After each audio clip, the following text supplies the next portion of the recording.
Mock Talk is now in session. Hi, my name is Christiana Garcia. I'm a high schooler with a bit of an unhealthy obsession with mock trial. And if you're watching this, I'm guessing you might share that same obsession. And you're in the right place, because today on Mock Talk, I'm joined by two standout competitors from the reigning amateur national champion team. One, a former president of the program, and the other, the current president. Both All-American attorneys and top finishers at trial by combat. From the University of Chicago, Emberlynn St. Hilaire and Sam Farnsworth. Welcome to Mock Talk. Hi, thank you for having us. This is great. Thank you. Yeah, for sure. So I want to get this interview kicked off by talking about University of Chicago. For those mockers who may not be familiar with your guys' courtroom style, how would you describe how you guys do mock? Oh, good question. I think we have a bit of a reputation on the circuit for being very performative, very fun mock trial, I think is what I used to describe us. I don't know, I think ever since I started doing mock trial at UChicago, I did mock trial in high school, but since coming here, UChicago is kind of ingrained in me that the purpose of each piece of content and doing mock trial is one to like enjoy yourselves. And if you're not doing that, then one, what's the point of doing mock trial? And then the second, the way to distinguish yourself from other competitors is just make sure you're showing your personality through every piece of content. So I think for us here at Chicago, that's kind of like a big driving force in how we craft every single thing we put out there. I agree with everything Emberlynn just said. I think over the years, a lot of competitors have come and gone through our program. And I would say the unifying thread is that we place a premium on authenticity and having people try to be themselves. Uh, One of my favorite competitors of all time is a man named Ali Alekri. And he would speak with a British accent and was eccentric in the well, and he would have a lot of fun. He would sit in chairs and run around and crack jokes. And that's very different from how Emberlynn does mock trial, or from how the person who closed in the final round this year, Ethan Donovan, does mock trial. But all equally fantastic. If I read a piece of content, it's going to be different from the piece of content Emberlynn writes. But we really try to just push people to be themselves in the well, because that's what's going to score best, and it's what's going to have the best relationship with this activity. From the tape I've watched, at least, I've definitely picked up on those vibes of just being yourself. So that's really great. So you guys kind of touched on that, like you're really creative, you're very authentic. What are some other key ingredients that you think make your mock trial program so successful? I think one thing is I don't know everything about every other like program, and I think there's different ways to run programs, especially in AMTA, in terms of coaches, how much coach involvement there is versus how much students are writing things. And I think for our program specifically, like coaches are not like writing content, and like something we heavily push for and something that's important to every single member is one, writing your own content and like making sure you're letting that content like shape, or letting who you are shape that piece of content, like we said. So we're a student run program, but we have coaches. We have our head coach Sam Jahangir, and Sam Farnsworth is one of our coaches this year. We have other coaches as well, and I think all of them have been immensely helpful in helping us figure out like what to do, what's in terms of theory, in terms of content, what sounds better, what will score better. And they have like been like, we would not have won nationals without them, like no doubt. But I think something that's pretty important to us as mockers at Chicago is making sure from the ground up, like each person is building their own content. And I think it kind of helps with like when you're in round, just making sure like you know why you're saying the things you're saying, and it makes it more believable for people.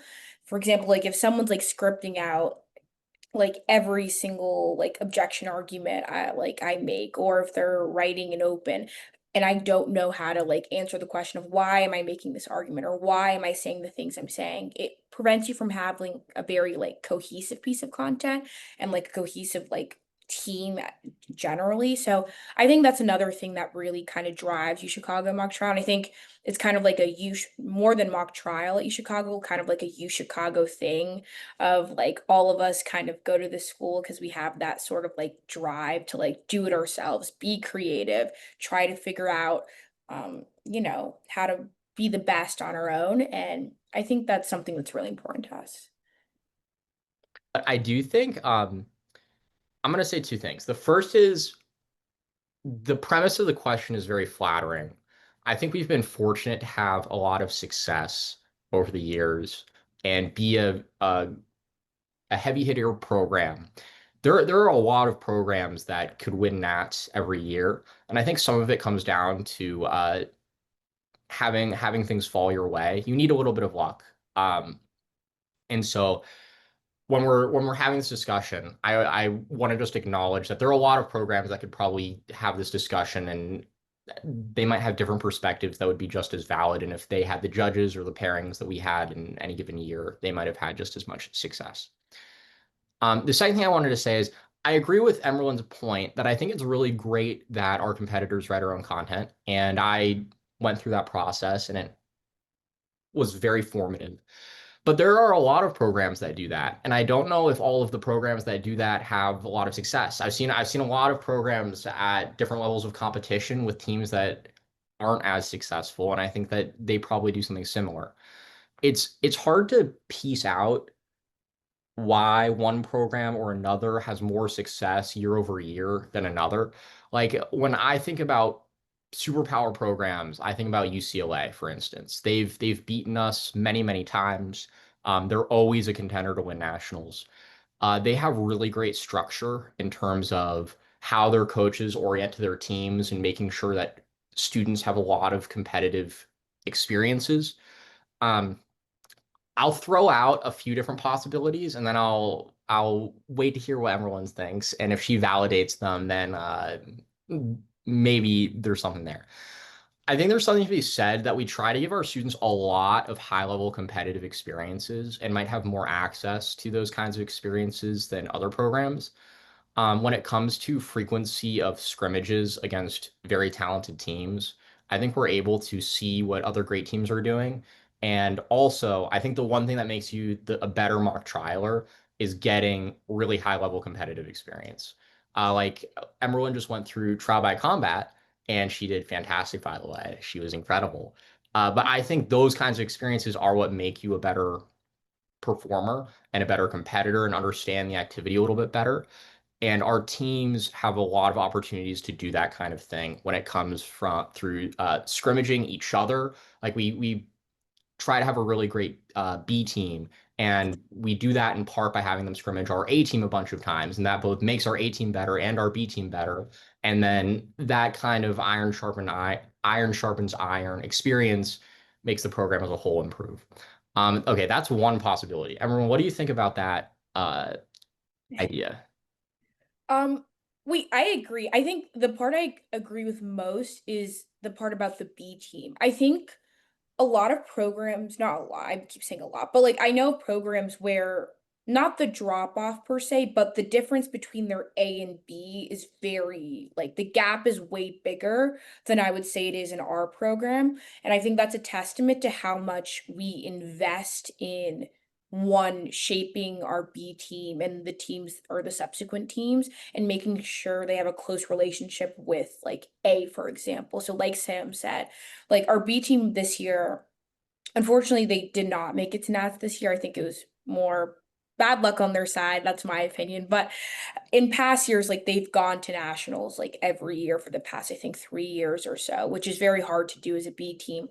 And I think the fact that one, we work very closely, like A and B, or when I was on B, we worked close with A. We scrimmaged them all the time. We did triangles with them. We go out into the hallways and like cross each other a bunch of times or run our directs in front of each other.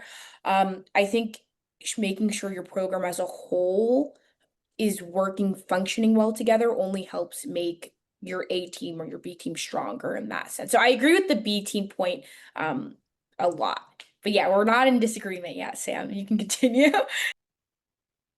Okay. Maybe another way to reframe the question is if you were giving advice to a team that's really good, but maybe hasn't won Nats, what are the tweaks you would do to get them over the edge? Um, Yeah, hmm. like what separates in your mind the good teams from the great teams? Because you were saying there were plenty of good teams out there, but sometimes there's a bridge, kind of like Emberlynn was saying, between people's like A and B. Sometimes there's a bridge between how great programs operate and how good programs operate. Yeah, that I think is true. Also, I might even slice it thinner. In college, there are different levels of competition. There's nationals, there's orcs or the opening round championship series, which feeds to nationals, and then regionals, which feeds to orcs. And advising teams at each of those stages of competition would need to be individualized. Uh, like if I was advising a team that's been consistently top 10 or so at nationals and they wanted to win nationals, that's going to be different advice than a team that's trying to make it through from orcs to nationals. Um, but all these teams are very good, to be clear. Like I think any one of these teams all of these teams have students that are extremely talented and uh, know what they're doing at a fundamental level, know what theory is, know how to deliver a great cross examination, know how to deliver a direct. But I do think you find teams sort of clustering around certain levels, and you need some kind of trigger to break through to the next tier. Would you agree with that, Emberlyn? Yeah, one example of this is I remember when we were prepping for I believe it was orcs. Like one conversation that I had with like Sam and coaches was in terms of the way we were presenting our content, a comment like Sam would give us would be this is I would tell you to run this at Nats, I wouldn't tell you to run this at orcs. And the difference in like the type of content like we're talking about here is for example like we would try to be more palatable and basic is the wrong word here, but I guess more palatable to like the average like jury member for orcs rather than at Nats, there were a lot more performative things that we would not do at Orcs in order to get through to nationals. I think Orcs is probably the hardest competition of the entire year. It's the most stressful because you have Nats on the horizon and nationals is just like you win or you don't. It's like the end of the year. But Orcs is different in the sense of like you've been building up for this moment to get to nationals. And I think in terms of advising a team who wants to go from orcs to nationals, I think one like piece of advice like that I've like feedback I've gotten from coaches and that like I try to give my teammates and people on my team, um, it kind of boils down to do clean, good mock trial if that's your goal is to go from orcs to nats. And I think that's kind of a testament to how it's a different ball game when you're talking about different levels of teams in terms of what advice would make them better or get them to their goals or what they want to do next. Well said. Sam, do you have any follow-up on that? Sure. Yes, I agree with everything everyone just said. I think when you're doing mock trial, it can be helpful to remind yourself that the judges that appear before you are going to be random. And so every piece of content is going to be associated with the distribution of scores. For orcs, we might make decisions that might lower, in our minds, the expected value of the piece of content, but really shrinks the variance to a safer level. Because we might be more inclined to make riskier decisions at nationals when you have to make those riskier decisions to beat really great teams, but that aren't going to take those risks. But at orcs, you might be able to get away with with playing it safer, where the people who would love it will still like the piece of content, but the people who would hate it just think it's okay. So, I mean, practically, that might mean instead of getting the 10, you get a 9. In exchange for instead of getting like a 4, you get an 8, something like that. Um, yeah, that's the risk. So, at different levels of competition, different levels of risk are acceptable. Uh, there's still the original question, which is how does a great team become great? Um, and it's really difficult. I don't know. Another thing I'll say that I'll throw out there that I've come around on, and when I competed, we didn't do this as much as we should have. But casting witnesses in roles, we have a pretty big program, and that means that when you read an affidavit, it can be tempting to say, "Oh, this is the character witness. Let's stick our character on it," or "Oh, this is a cop. Let's stick the person who always plays the cop." But really thinking about who would be the best person for the part in my mind makes a pretty big difference at the very top level. Uh, in this year's national final round, for instance, I thought all of the witnesses were very appropriately placed in the roles they were playing. And that instantly gives you realism and credibility where it's like, oh, this person is that person. Um, and that's how I think they would do it if they were casting in a play. And I think mock trial should be similar to that. Do you Yeah. agree with that, Emberlynn? Yeah, on that point, like for example, the man who played our Don Walsh in the final, the officer, Anderson Lynch. Shout out Anderson. Amazing competitor. This whole year he's been an attorney. He captained our B team. He's a closer. He had never Superstar attorney. superstar. Like his name, like what he's gonna be, he's the future. If he I'll all look out for him. Yeah, he's amazing. But we right after Orcs, because we were the last Orcs, the case dropped on the drive home, and it's me and the captains, Ethan and Ellie, and we're reading the case, and I'm kind of just like we're reading this cop character, and it's kind of clear that we want to call this like cop, and we're like, well, as like who we have on the team, like currently, like there's no one we have that had to play a cop this year.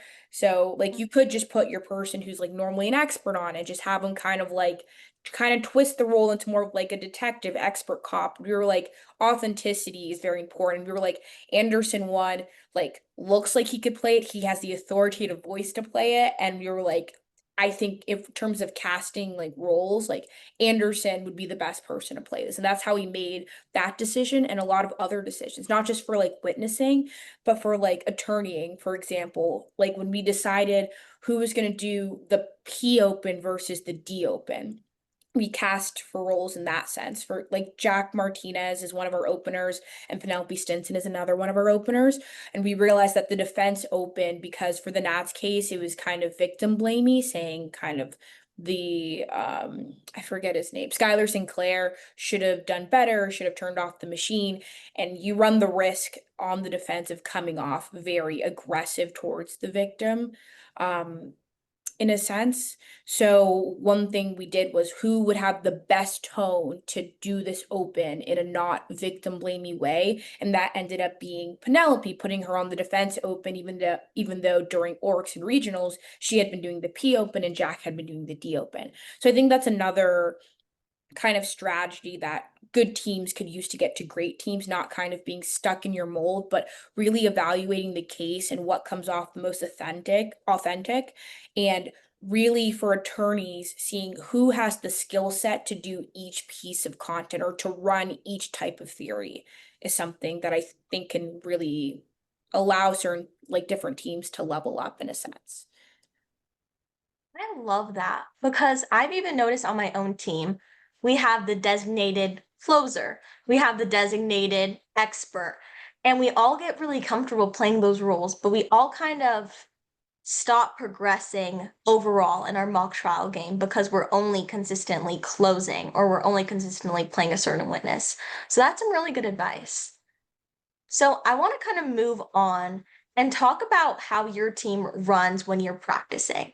So, for example, Sam, you won trial by combat last year, and then one of your fellow teammates, Juliana Mothersburg, took home the win at the Gauntlet, a top tier winners tournament. How does your team kind of approach balancing the attorney and witness training in practice to build that kind of dual strength? Emberlynn, do you want to go first? But you can go first. I've been going first. You can go first. Okay. Um, so our program has the first part of our season is pre-stack, where our teams are not sorted by competitiveness. Everyone is mixed together, and then we go to invites, where the goal is to educate our newer members and sort of get back into the swing of the season. That's when we do our educational programming. And so we'll have workshops when it comes to here's what a great character direct looks like, here's what a great sympathy direct looks like, here are some great examples of experts. That's when we'll instruct the witnesses. But I would doubt that Julie or Juliana Mothersbaugh would say that's why she was as good as she is. Um, I think that I had the privilege of getting to compete with her for many, many years. And I think that she um improved by doing, like just doing, getting reps in and trying to be better and improve yourself is probably what she would attribute to most of her success and improvement. So when you ask how do we sort of break down the witnessing and the attorneying education or training, I don't know if we focus that much in practice on how can you get better as a witness in a general sense. It's more how can we improve this piece of content or this performance or this role for the competitive season. And then over time, the witnessing follows through that repetitive process. Um, that's my first take at an answer, but once again, I'll pass it over to Emberlynn to see if she approves. Does he Yeah, get the stamp of approval? he does, especially for the witnessing portion because Sam, I was only on the same team as Julie for about a year, my second year when I moved on to A, so he could definitely speak more to like her kind of creative process and working with her. I think on the attorney side in how we run our practices, I think it's kind of similar in the sense of like we do the pre-stack education, but I don't know if that makes anyone or allows anyone to become the attorney they become past like sort of the basic levels of learning mock trial if you haven't done it before. I think if I think back to how I got better going through the program and how now being on A, I kind of see practices run. I had the privilege of having really great captains every single year I've been in mock trial. And my first year when I was in B, I had a captain named Stephanie Yu. She was our president. And then Sam was my captain for the past 2 years. And last year, Ethan Donovan and Elijah Bully were my captains. And I think one thing in terms of how practices are run is one, allowing people to have time within practice, kind of writing content. I know different programs do it differently, but I think for me, I prefer having some designated time within practice to kind of sit with people and write content and kind of like bounce ideas off of them of like, what do you think about this? Like as I'm writing, I think that's pretty helpful in my opinion. And I think when it comes to performing content and getting better is one, performing that piece of content in front of the group. I think is something that has been huge this year. It was kind of something we kind of worked on towards the beginning of the year when we weren't seeing the results we wanted. We kind of came to the realization of I think we're all spending too much time doing our own things and not coming together as a group and having everyone's eyes on a piece of content after it's written. And I think in doing that and having feedback from everyone in the room, you one get a sense of like how different people's like tastes in mock trial of like how it affects their feedback on a certain piece of content. So you can come up with a piece of content that can appease, I guess, the majority of people. Like Sam was saying, there's always going to be that variance. But I think secondarily, when you're performing content in front of a group of people, one, you're getting those reps in, you're getting used to being performative, you're putting on a show and you're practicing putting on a show in front of people constantly, not just on your own or like in your room when you're rehearsing, but I think it's good to do it in front of everyone too. Yeah. I don't know if Sam, you have takes on that. Do you approve that? I approve. Yeah, I approve. Okay. I'll say something off the record and then I'll say it on the record if you can include this whole part if you want, but whatever you feel.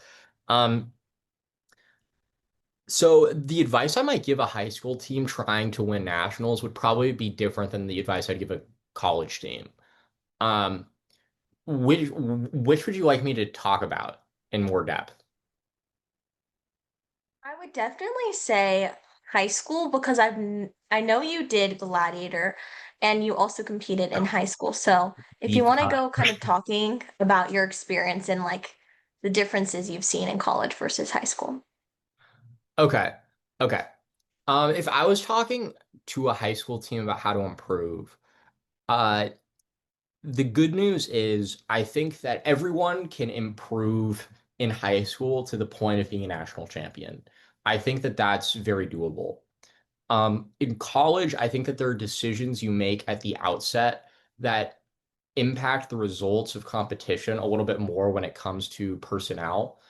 Uh, Whereas in high school, I think that in large part, you can win by being a better public speaker than the other team. And in college, the margins between the public speaking ability of teams might be small enough that that's no longer, you can't teach someone to be, clear, loud, slow, to the point of being able to just beat all the teams they hit. Where I think that you can do that more so in high school, but that I would also take that with a grain of salt. I've seen U Chicago helps run Empire, and I've seen truly tremendous high school teams. Um, that I don't know if I'd be able to just coach a team to beat, so to speak, by being a better public speaker. There are probably other things that they need to be able to do when it comes to um, like performative ability for the witnesses and really connecting with the jury in a way that might take a little bit more training. Do you agree with that, Emberlynn? Yeah, I think especially having done, I did high school mock trial at a school, it's called American Heritage. It's in Florida.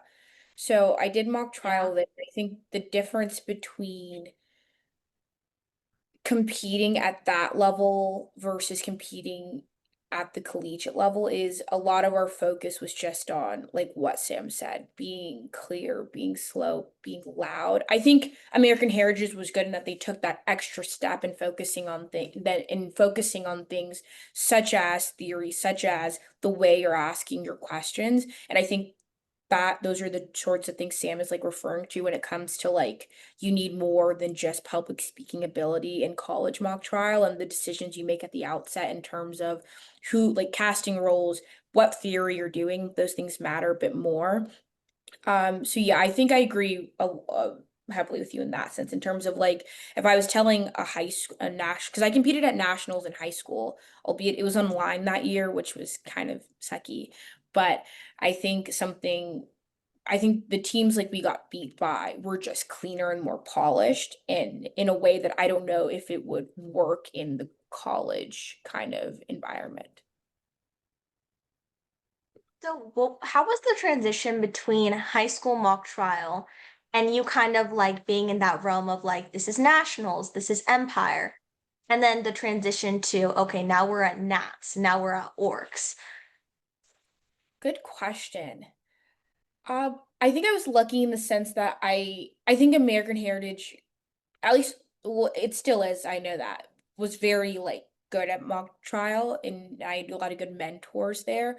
So I think compared to some other people who did high school mock trial, the transition into college mock trial wasn't as difficult, which I'm very thankful and glad for to my mentors, Miss Porter, Miss Harris, who helped me in high school mock trial. But I think the biggest difference in the transition was maybe the stakes and how in additionally 2 points, the stakes and how you interact with your teammates. I think I would pinpoint as the two differences. The stakes in like when you're going to orcs, when you're going to nats, even when I'm going to gamty or GCFI is the most stressful weekend of the year, like more stressful than like it's more stressful than a couple of like few regionals I've been to. Like Wait, you should clarify what these tournaments are as well. sorry. GAMTY is UVA's tournament. Okay. Couldn't what does it stand for? I just always call it The Great GAMTY. American Mock Trial Invitational. There we go. That's what GAMTY stands for. GCFI is Chicago's competition, Great Chicago Fire Invitational.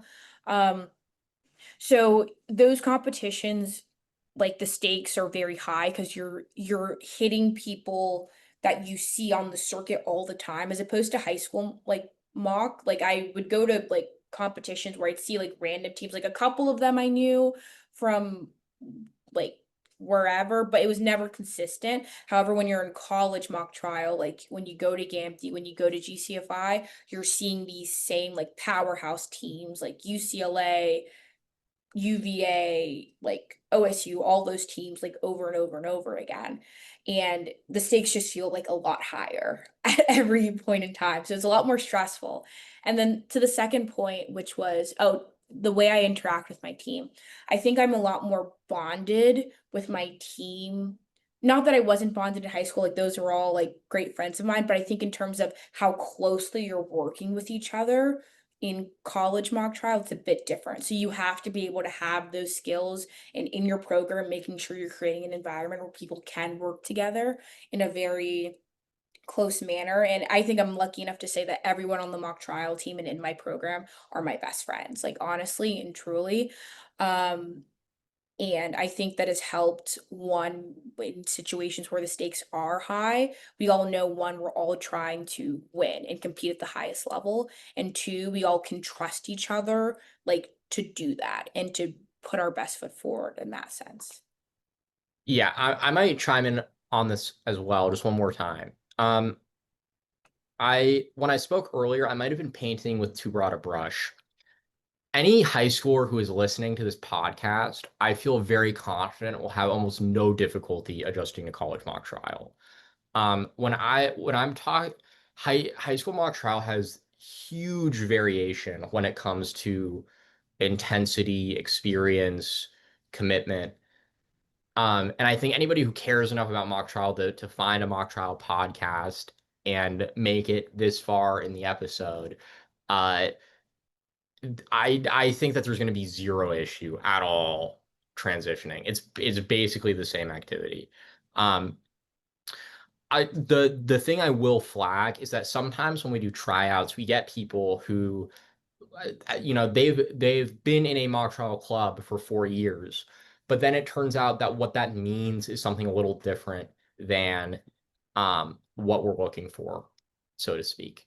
But if you are competing at Gladiator or Empire or Mock On, um, high school nationals to a degree as well, uh, you're gonna be completely fine. I think you are probably already heads and shoulders above most college competitors. Um, so I will just throw that in there too. You have nothing to worry about when it comes to the transition to college. Uh, Passionate high schoolers, hear me now. And shout out to anyone who's made it this far in the episode, especially if you are in high school. Okay, Emberlynn, you were speaking about stakes. Um, the next thing is a pretty low stakes game, but we want to see how well you guys know each other. So, we're gonna play a quick game of who's more likely to mock trial edition. Oh, that's awesome. Oh, this is fun. Okay, so how this will work is I'll ask a question and then you guys just say who is more likely to do this. Okay. First off, who is more likely to unironically make an objection in regular everyday conversation? It's Sam. It's I Sam. don't Sam, it's maybe, but I feel like the implication doesn't apply. Like I feel like everyone's calling me a nerd and I have to defend myself. Uh Maybe it is. Emberlyn, is there any evidence that he's done this before? I'll- he won't say objection. Okay, I'm saying this based off of like if you're talking with Sam and he has like an opinion, he'll say can't he'll be the first one to state his opinion on the record, and I think that translates most to the premise of the question of making an objection. So I think that's why I choose Sam. Wait, I can check our Facebook Messenger too. Like I can pull up the evidence. Let's see this for a second.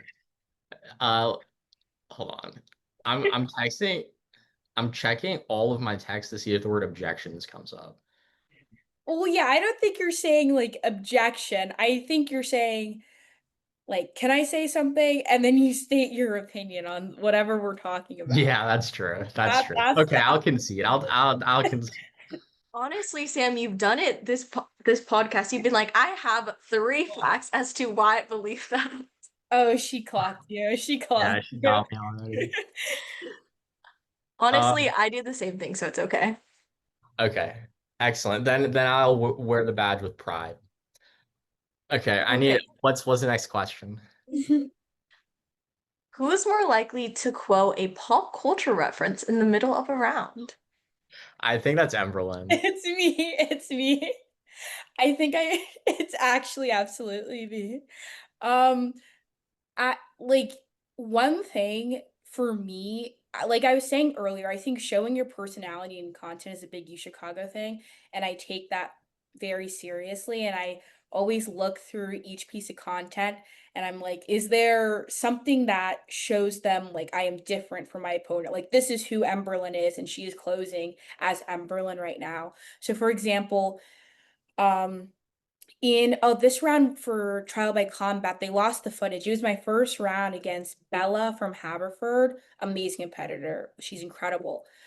In my close, so one line I had in the case, if you know it, it was about like greasing poles after a Super Bowl win.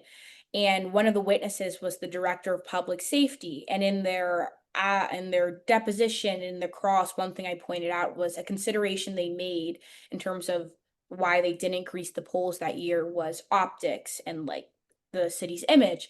And then I had a line in my close that was like, well, members of the jury, Chris Jenner can worry about like optics, like the director of public safety should worry about public safety. So that's like one example. Or like in the scrimmage I did in preparation for TBC, there was like a drinking case about a bar like over serving alcohol to minors.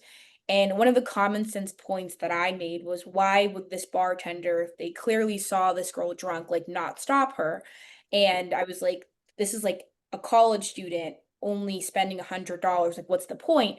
And so one line I had, it was like the morning of the scrimmage, and I texted Sam and I was like, yeah, I'm gonna put this line in. Like, there's not enough bangers in here yet. I was like these two weren't like Beyonce and Jay-Z racking up like a $90,000 wine bill. So yeah, long-winded answer, but to say this is for sure me. That this is my style of mock trial. Okay, the next question is, who is more likely to throw out prepared material mid-round and improvise? Do you want me to answer first, Sam? Yeah, go I ahead. think it's definitely you.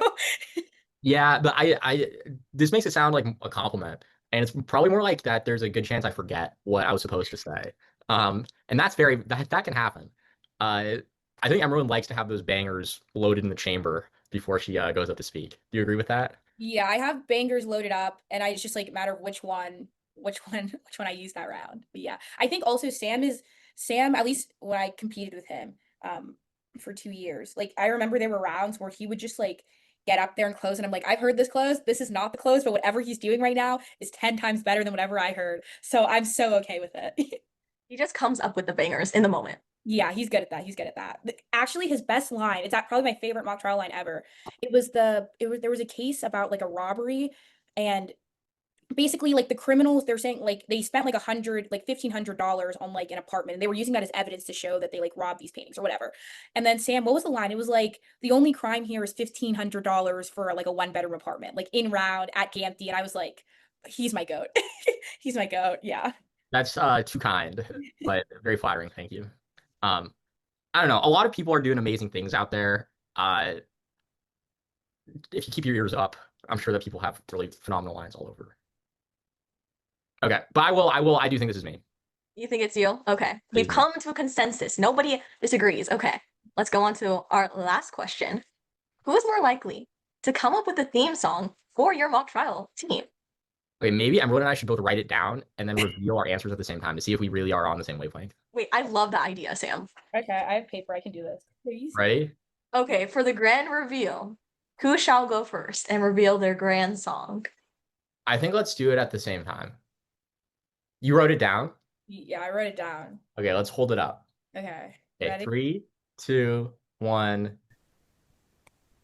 Yeah. Okay. Okay, Sam, grace us with your theme song you've chosen to Well, represent U Chicago. I don't know if I've chosen a theme song. Um, I just Wait, think that sounds like something that if I became an amnesiac and somebody told me I had done that, I would think that that makes sense. Um, I think like what people don't know about Sam is he's a very like what's the word? You're very whimsical. Like I think maybe that's the not the like correct word for it, but like Sam also is in tune with pop culture. Like you may not know this, like Sam knows what's going on. Like me, him, and another one of our coaches, Max Fritsch, we have a group chat and the amount of like pop culture references, the amount of like songs, like recommendations and reviews, like he's a big Benson Boone fan. Like he calls himself a booner. Have He's you a had the crumble cookie yet, Sam? I haven't had the crumble cookie yet, but I might need to. so yeah, so if anyone was gonna come up with a theme song, it would be Sam, and it would probably be to like the tune of like a Like Benson. mystical, magical. Yeah. Yeah. There are other people on our team who are more likely to come up with a theme song. I think between Emberlynn and me, I'm more likely to do it. That's what I'll say. Yeah, I would agree with that. I would agree with that. Let the record reflect. That might be somebody else, but right now it's Sam. So Yeah, let's do that. moving on, kind of to talk about like your team's culture and leadership. You were kind of saying like you all are like best friends on your team. What are some other ways you would describe the culture of your team? Okay. I was gonna say that it really varies by team and by year. Like I imagine that's where you were going to some degree. Is that true? Yeah. You're right. It does vary a lot. I think our team, I began my journey on a team with Sam my second year, and then I was also on a team with him my third year. I think the cultures of both years slightly different, but I think from those 2 years to like last year where he wasn't a competitor and the team was like very brand new, in terms of the A team is very different as well. Wait, okay. I also said at the beginning, before we went on the record with this interview, at some point, I was going to attack Emberlynn's credibility in some way or another, and I'm going to do it now He because offered his notice. Emberlynn has repeatedly throughout this interview said that we competed for 2 years on a team together, and that's just not true. Yes, it is. Hello? You're going to your fourth year. Second and third year. I Oh graduated. my God. Oh my God. Did not compete with you your third year. You're so right. You're so right. But I had such an impact that clearly, like, I'll take it. Oh, But this is so embarrassing. I don't know why I was counting last year. It felt like it's because you were basically on the team. Like you were basically on the team. It's okay. no, I wasn't. There's a pop culture reference. There's that meme that shows somebody like Bud thinks he's on the team, and it's of like Drake and the Toronto Raptors. That's what's going on right now. I was not on the team. They were much better without me. Uh, but good vibes on our team our second year. Would you agree? Yeah, wait, very Yeah. yeah. In terms of your question, second year, very good vibes. Sam was an amazing captain, amazing president, had instilled a good culture in the team. And I think, especially from my first year when I was on B to being on A my second year with Sam, the culture was very different. I would say, like, my first year, it was a lot more, not in a bad way, but it was a lot more, not strict, but it was just less like, yeah, I guess strict would be the better word. Like we just ran more like the Navy, and I think that was just a testament to our president. But I think B teams need to run that way. That's my hot take. I think B teams need to be run like the Navy to work.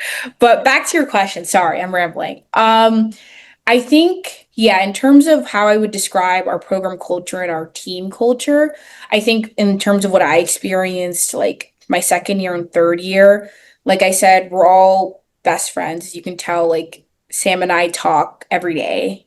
Like, constantly throughout the day, every day. And I do with all of my other teammates. The fact, like when I went to TBC, like members from the program who weren't on A and who were on A, like came, like flew to Philly, drove to Philly to come hang out with me and watch me for the weekend, which was amazing. I think it's a testament to how like tight knit we are as a program.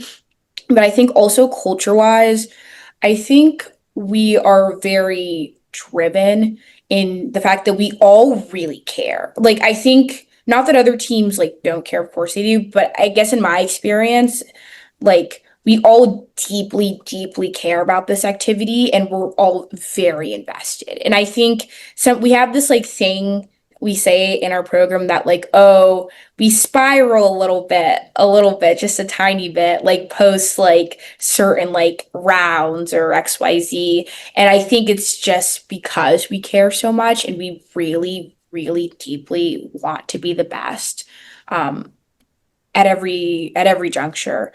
Um, Other words to describe our program, culture, very silly at times. I think we Whimsical.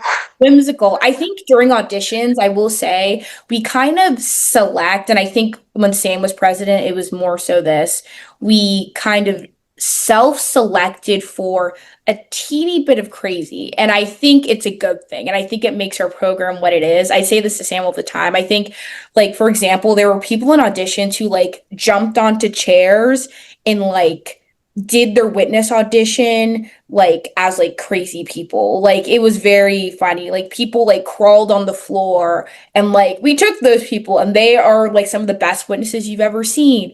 And I think in terms of how we select for people to fit into our program vibe, like we look for people who are eccentric in that manner. So I think that's another word to describe our culture. But yeah, so best friends, tight knit, bit spirally at times, but it's only because we deeply care about the activity and what we're doing, but also very whimsical, I'd say.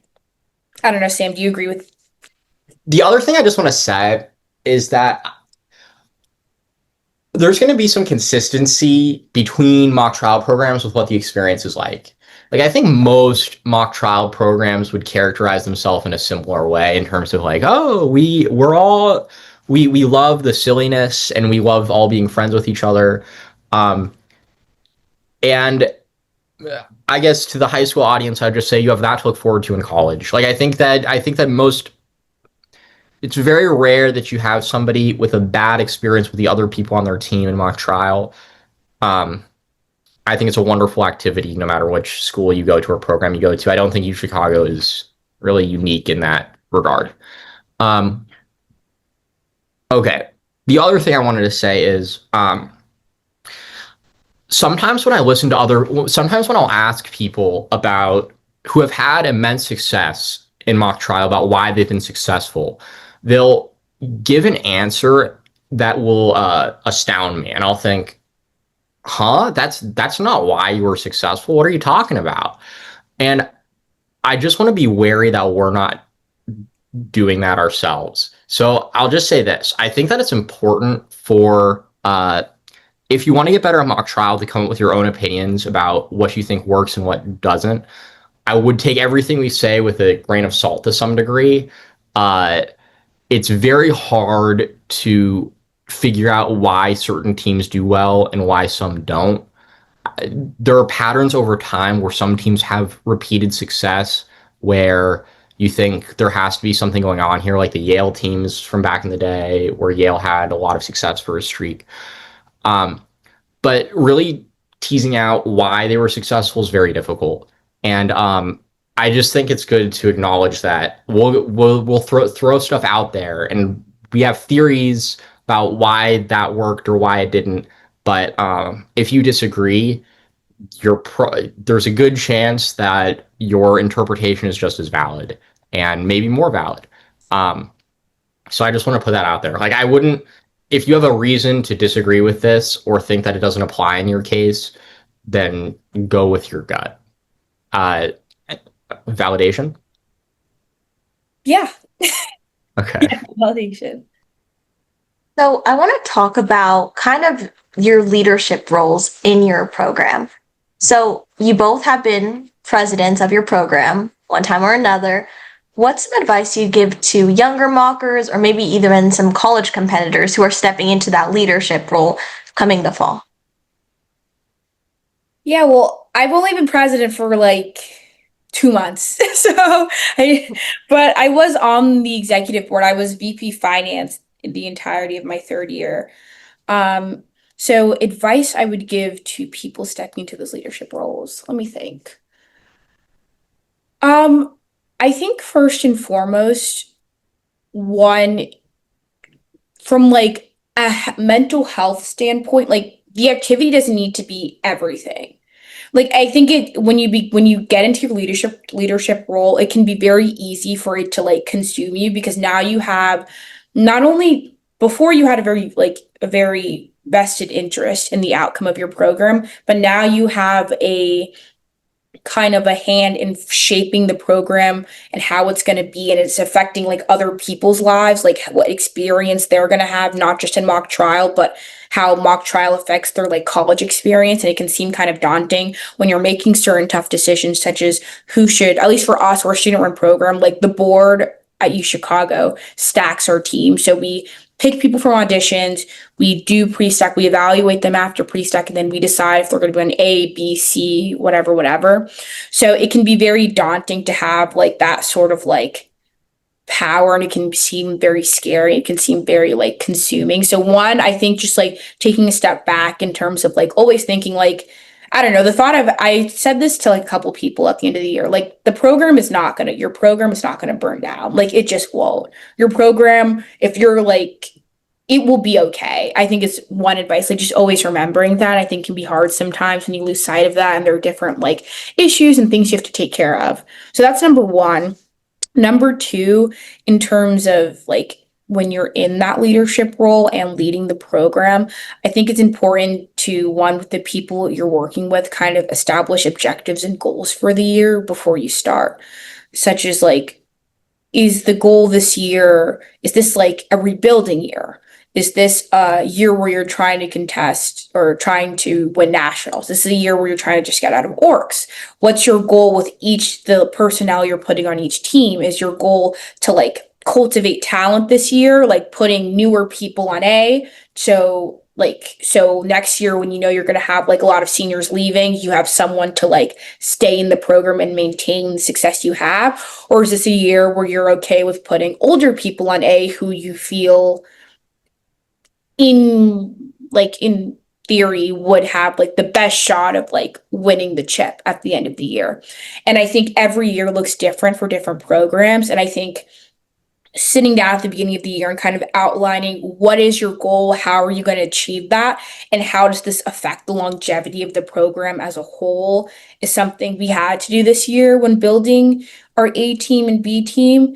Especially because the year before, like Sam left, like Julie left, Max left, like We're Judy. taking some hits. Yeah, it was a lot. So one thing for us, I think when you get into the leadership role, it might be a little bit different in high school, I imagine, in terms of like how much like autonomy you have. But I think the overarching theme of like just setting a goal and kind of realizing like what do we want and how do we achieve that at the start is very important. And that's something like we're gonna have to do this year going into next year. Because we're losing Ethan Donovan, Elijah Bully, people who were very big who had a very big presence on our A team in our program generally. So that would be my kind of advice. So I'll dodge the question for a moment and then I'll answer it head on. All right. My dodge is this. It's very difficult to give advice generally to people who are stepping into leadership positions in mock trial because so much of what you have to do is respond to your circumstances. And that just means that your role and the tasks before you are going to be very different depending on what your team looks like, what your goals are for this next year. With that being said, I think what Emberlynn outlined is universally good advice where you should identify what your goals are, and from there you can figure out how to proceed.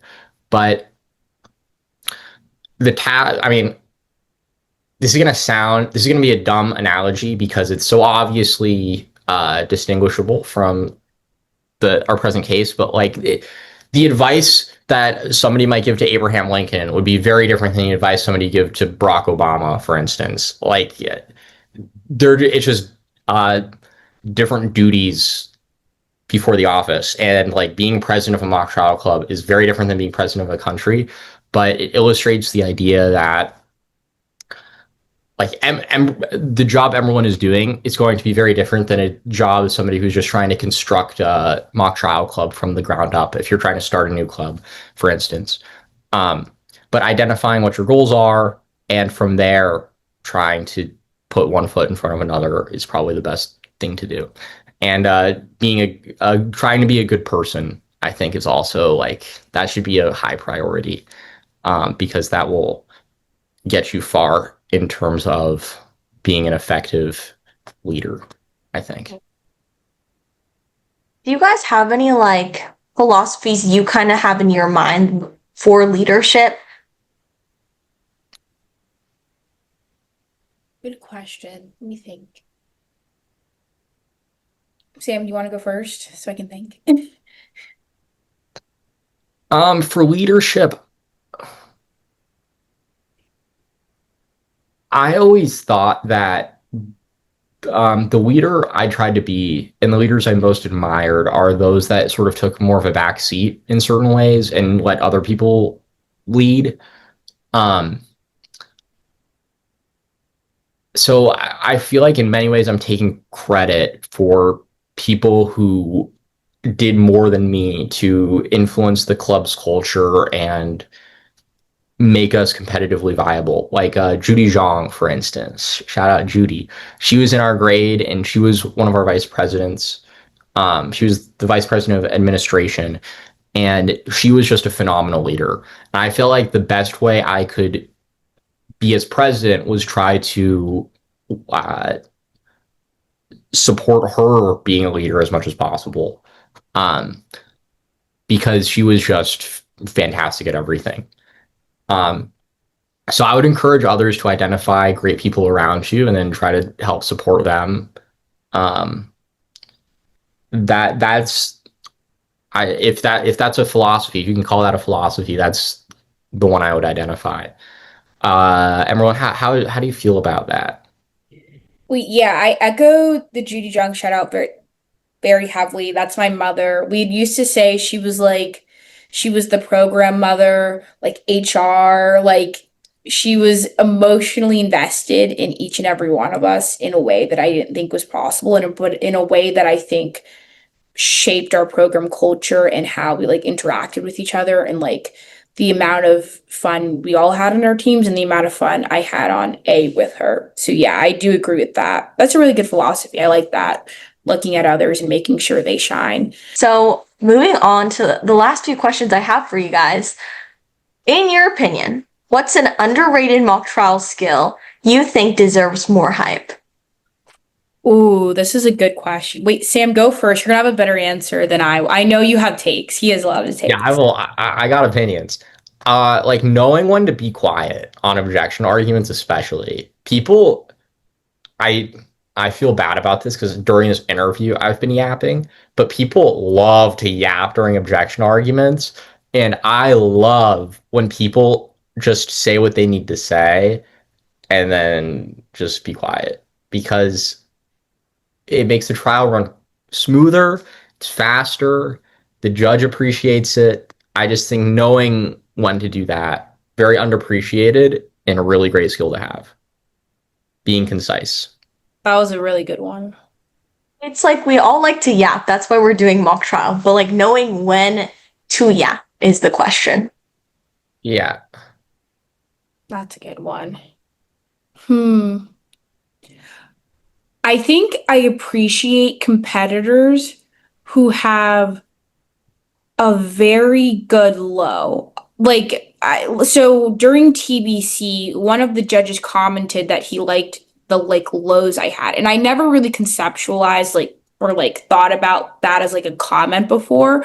And then I went back and I watched a lot of Travis Harper footage. Um, and I realize like one thing I do really appreciate in really good mockers is their ability, and I struggle with this, and I had to work on this for TBC, especially since I was like opening and doing everything, is being able to have very good low, soft moments and very good sympathy moments. And I think if you can master that, like I think you're an incredible mocker. If you're able, because I think it's very easy to be like over the top and strong and powerful all the time. But I think if you can hit like very soft and low moments with like, and there's genuine like sympathy and sadness in your voice, I think those are like the best mockers. Because for example, I'm bad at crossing sympathies because I cannot do that. And for statements, like I had to really like manufacture that sympathy tone as much as possible, especially for TVC. But I think if you can do that like naturally, not even naturally, but if you can like build up and like be able to do that, I think you're amazing. Speaking of Travis Harper, I just gotta say, Sam, like Travis and yours, I think it was like the semifinal for Trial by Combat a few years back, is like that is my Roman Empire. Like I watched that round probably like once a month in full length. Like I Oh love it. God. Okay. That's very kind. That's very flattering. I feel like there uh that Travis is phenomenal in that round. I'll say that. I'll say that. He is so good. I mean, I do things that looking back on it, I think, oh, I should not have done that. But it's very flattering for you to say, and I'll remember that compliment for the rest of my life. That I did something that was somebody's Roman Empire, and it was me getting beaten down by Travis Harper. Not the semis, though. Not the semis. Not the Um, semi. Okay, okay. It no, was like that one part where you're like, drum roll, please. yes, Something. I was proud of that. That was fun. That was taken from Ali Alekri. Um, Okay. yeah, he did. He did the drum roll. Wait, let me also ask you. Do you have an underappreciated mock trial skill? Underappreciated mock trial skill. I'm going to answer this question from what I've seen in high school mock trial because that's really my Yeah. pool where I've seen it happen. Um, Looping. Not enough high schoolers know how to loop these days. It's something I've started to do going into my second year of mock trial. And ever since I'm a looping addict, I love to like, oh, sir, you just said this. That's why it's wrong. Um, but just throwing the words of the witness back in their face is just makes my heart really happy, you know? Yeah, absolutely. That's a great Okay, answer. I have another one. And this is one I can say I do practice, which yeah, the sympathy one was one I don't practice as much. But this one, and I'm thinking about this because I'm thinking about your final round in mock on, your cross of the defendant.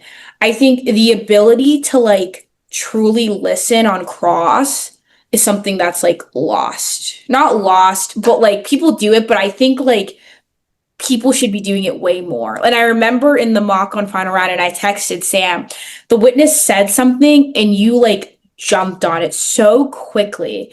And I was like, oh, like this is what I was looking for throughout like this whole like Is fine. it was it something about smoking cigarettes? Yes, yes, yes. It was something about like yes, it was something like that. And I was like, she jumped like it was something where the witness said it, and I had that thought, and I was like, someone just needs to ask it. And you, in the way you immediately asked it, like I was like, this is like 10 out of 10. And I think that's a skill. I think especially in the crosses of defendants, my favorite thing is like if they can give me like if they can say something that I can just like jump on of like that does not make sense. I think one, you should do it, and that's like to like for me crosses where I kind of like throw out the most material in terms of like I try to like whatever they're saying go based off that and like do the cross. And that's why like I like cross so much, but I think that's like an underrated skill that I think that separates good mockers from great mockers, especially or like good crossers from great crossers if you're able to do that and be comfortable doing that. Final question. What's some just like general advice for mock trial that you wish you could tell your younger self? Mm. Great question. How young are we talking? High school or college? Fresh out the womb. Just kidding. Ah. Did you do mock trial in like middle school or just high school? I just did it in high school. How about you go tell your high school self some advice? Okay. Emberlynn, I'll cook on this for a second. Do you have an answer? I can try to ramble my way into one, but No, I can go. This might be hyper specific to me. I think it would be practice like speaking extemporaneously more. I think personally, like I'm a very introverted person. So like doing mock trial and I started was a way to like get me out of my shell. And I think one thing I think if I had started doing it earlier in high school, it would make me a better mocker now, would be being able to just like speak and ramble in a very like clear, cohesive manner. Not that I can't do that now because obviously I do mock trial and I can, but I think I could be better. And I think if I had started doing that in like high school or even when I first started U Chicago, like one piece of advice like Sam gave me that I wish I'd listened to when he said it at the time was you should just like get up there and like speech and just close. At least for like the early competitions where it doesn't, not that it doesn't matter as much, but like where there or the stakes aren't as high. Um, it was he said that was something like he did. He like just didn't write a close and just like closed his like second year. And I wish like I had done that more and I think it would just make me a better like not just a better closer, but just better at mock trial overall in terms of like thinking on my feet. I think I've grown that skill in different ways, but I think truly, at least for TBC, I started doing that more. Like we did like flash trials um in preparation for TBC where we'd get the case an hour before and then I would just like do like a scrimmage. And those were, it was immensely helpful in terms of like practicing that skill of just like, I know the points, I just need to say them and like coming up with like bangers on the fly, making sure things are not only do they sound good, but they're organized well in a very like short prep time. So I think that would be the advice I'd give myself personally if I was talking to my high school or like when I first started at U Chicago. okay. If I were talking to my high school self, this might be corny, but I really do think that at the end of the day, my experience in mock trial has most been defined by the people that I've done it with. And I think taking more time to sort of stop and smell the roses that during each year in high school and in college um, can only be beneficial. So that's what I would tell others to do as well. Really make the most of the time you have with the people who are around you.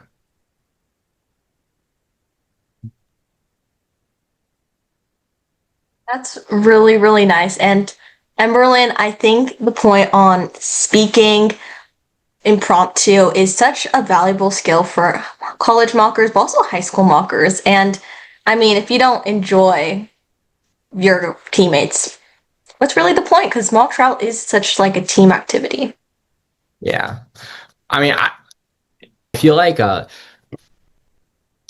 I really care about mock trial. And I've been on a lot of teams with other people who really care about mock trial. And that means that like the highs are going to be really high and the heat's going to be really hot. Like when you're trying to figure out what to do, it can be combative. Um, it's inevitable. Um, Looking back, I have fond fond-ish memories of those times because I was disagreeing with people that I really cared about and that I really like. I mean, we have heated disagreements still. Emberlyn and I have probably had very heated disagreements. Oh yeah. Um, Oh yeah, we have. yeah. Uh, and I'll need to think about whether or not I would say try to avoid those, but I would just say maybe I wouldn't say avoid those because I do think that they're valuable. And I would just say have really great apologies lined up. Make amends very well. Yeah, Worked like out on those that. apologies. Yeah, I agree. Well, I would venture to say don't avoid them for sure. Because I think without those, like there's certain success stories that we've had that we wouldn't have had. I do agree with maybe have your apologies lined up, or it doesn't need to be that contentious. Basically, during my second year, Sam and I had a disagreement over which witnesses to call for nationals, and we disagreed. Like, this was probably the first time I had actually, like, because Sam was my captain, that I'd ever disagreed with him on something. Like, I was usually like whatever Sam says, like, I agree with. And this was the first time I was like, I disagree, whatever. But this past like season where we won nationals, another disagreement we had. Sam and I think we're kind of on the same side with this. Um, and it was like there was just different factions in our team of like for the nationals case whether or not to call the expert and whether or not to like call the defense's experts like liars, like when it came to saying like whether or not Skylar Sinclair had been trained or not. That was something like that was some like in not an argument, but that was like a point of tension we had until like very close to Nats. Like I'd say like we didn't resolve this until a week before Nats. So what I'll say on that front is one, you should allow these things to happen because I think it allowed us to win Nats because I think our P theory, P was didn't have the bias, like D had the bias. And I think we were doing our P theory, from what I heard, was different to most other teams at nationals. And I think it was able to pick up more ballots because one, we spent a lot of time like debating and arguing over that theory to find like what we thought was score optimal. And so I think that's an example of one letting like tension or not tension but letting these disagreements happen in order to further the cause. But two, I think at the end of the day, like when we made that decision and have those like disagreements as like maybe tensions or it was at the time, like at the end of the day we all like kind of came together like this is the decision we're going to make together, we trust each other no matter what happens, like it's no one's fault, like we made this decision together. And I think that goes along the lines of like have your apologies ready but also like have faith in each other, like we made a decision, we'll stick with it, if it works out it works out, if it doesn't it doesn't. Yay. Okay. Do you agree with that, Sam? I do. Okay. That sounds really similar to a problem my teammates and I were facing for you guys mentioned you like co-host Empire, right? Yes. So we were competing at the Empire Spring Leagues, and that was like it was a sore spot for a while. I was arguing with a lot of my teammates because I really stood on we should call the expert and they didn't want to. But I think at the end of the day, just not having these arguments weigh so heavily on your heart. Like, yes, it's an argument, but not giving it as much weight as maybe you would if you're still kind of salty about it. Like, everything happens for a reason, you know? I do agree. Wait, I agree with that. Like letting bygones be bygones. Like Sam and I had the argument over second year, and then the next like week we're like, okay, it's over. We're best friends again. Like it's okay. Yeah, I still carry the grudge though. I can tell. That's a joke. Okay. Okay, well, that's a wrap for this episode of Mock Talk, your destination for all things mock trial. Thank you so much, Sam and Emberlynn, for coming on this episode, and I'll see you all next time. Keep mocking.